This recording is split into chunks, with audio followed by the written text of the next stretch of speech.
Hey, welcome back to the Indie Game Playlist, where this week I got 7 more free games for you to check out and kick off another great week of indie gaming, so stick around.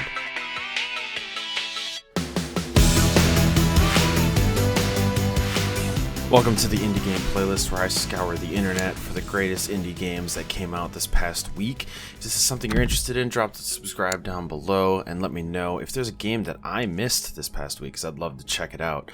Like I said, we got 7 free indie games going on this week, and so let's just jump right into it. The first one here is called Perish Truth. This is just a demo of a much larger game, and it's a puzzle-oriented escape game. This room is kind of more of like an escape room type thing. And it is very difficult. I actually couldn't solve it. Haley had to come and solve it. So I'm going to avoid giving away any clues on how to do it. But there is a Discord, and the developers are very helpful in giving you some clues on how to do it. I really like the atmosphere in this one. It's a ton of fun. It takes about 10 to 20 minutes to get through it, unless you're really good at puzzles, and you can probably do it in 5 to 10. Overall, the game's going to be pretty long. Apparently, this puzzle is something that you encounter about 60 minutes into the game, but it's just the one they chose for their demo, and it seems to be going pretty well. If you're a puzzle gamer, this one's for you.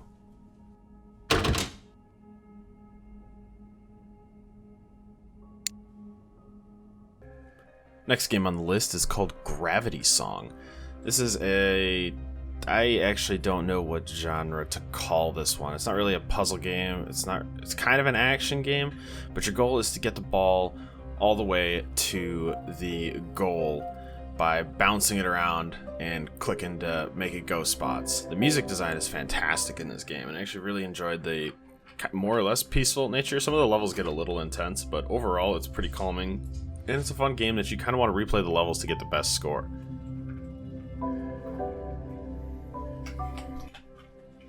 There's a lot of customization you can do on your, I guess, for lack of a better term, character, and there's very good level design in this game.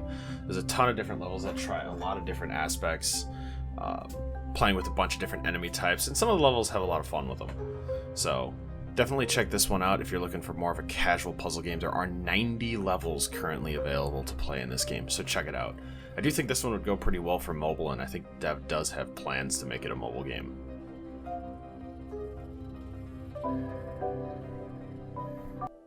Alright, game number 3 this week we got is Plantasia. You play as a little fungus running around, trying to clean up the forest.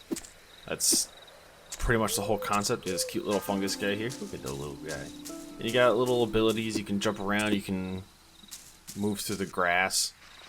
And it's kind of a platformer for a while, a pretty casual platformer, but later on you do encounter some enemies, and there are risks to your health. So it's not all super easy, but it's just kind of some casual fun. So if you're looking for a game that kind of reminds you of these old like PlayStation 2, GameCube, adventure platformer games, this one gives me huge nostalgia vibes from that. The one thing I will say is the pacing was a little bit slow, and it did take me about 15 minutes to get to where I was here. So take your time, it'll take a little bit. Alright, game number 4 this week is Who Needs a Hero? This is kind of like a, I don't want to say dungeon crawler because it's not really. You just progress through the day, have a bunch of silly encounters, and roll some dice every now and again. The combat is definitely not the main focal point of this game. It's more focused around just a silly story.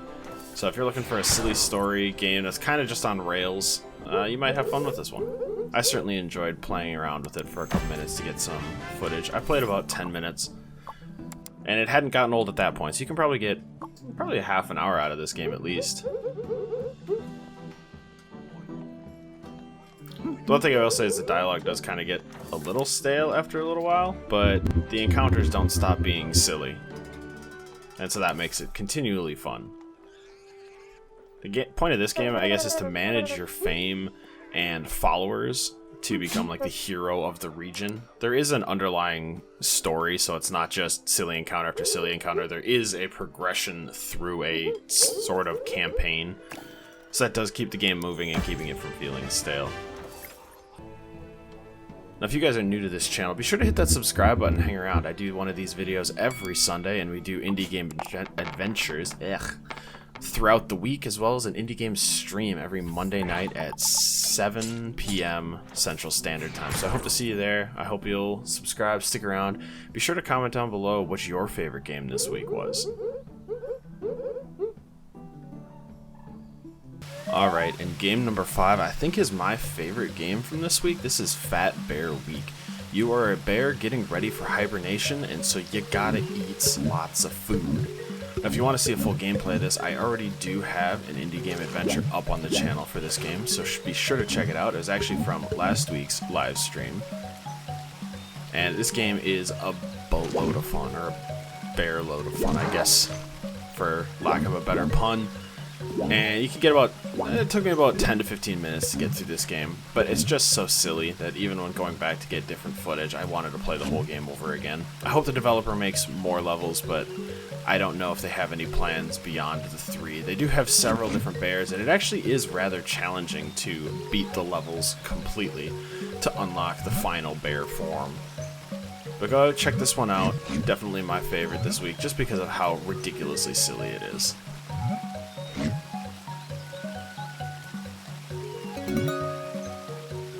Alright, game number 6 is called Downward. This was kind of one of the last games that I found when getting ready for this week, and I was really surprised. I thought this graphic style wouldn't really work, but the developers did a really good job in making it work. You play as this, what I imagine is an owl, and you are trying to do something. You have to go around, you have to gather all these feathers to activate different warding totems and things to, I believe, protect the area. I haven't gotten very far into this story. And this is only a beta game jam demo. This game has been in progress for a while from what I understand. So be sure to follow this one. I had quite a bit of fun. This level here alone took me about 10 minutes to get through, and there's at least one more level after that. So there's quite a bit to do in this. And the flying mechanics are actually very smooth. I was rather impressed with the flying. Usually, like, when you have multiple controls and different movement mechanics in a platformer, they kind of get a little clunky, but they feel pretty natural in this one. They're pretty straightforward in how they give you the flying ability, and it feels fair. It doesn't feel like you're crazy overpowered, because it is still a challenge to kind of fly around this map. You can also change the color theme, so that's pretty cool.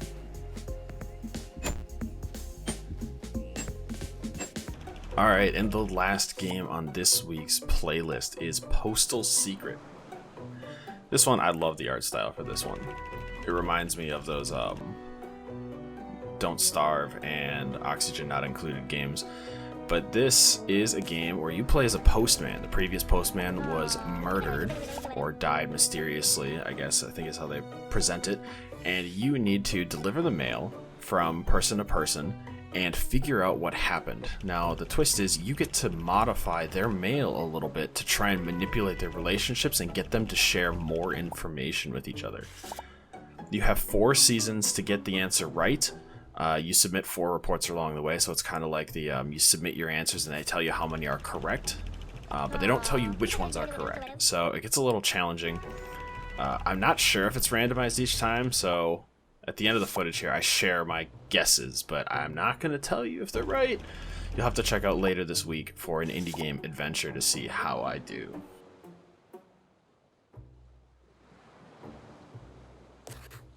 But alright, that is this week's list. Let me know down in the comments what your favorite one this week was and what you're thinking of this series. I'd love to hear your feedback. For now, though, remember to stick around and check out the stream tomorrow night at 7 p.m. Central Standard Time. I hope to see you there, and hit that subscribe and like button, because I will see you later.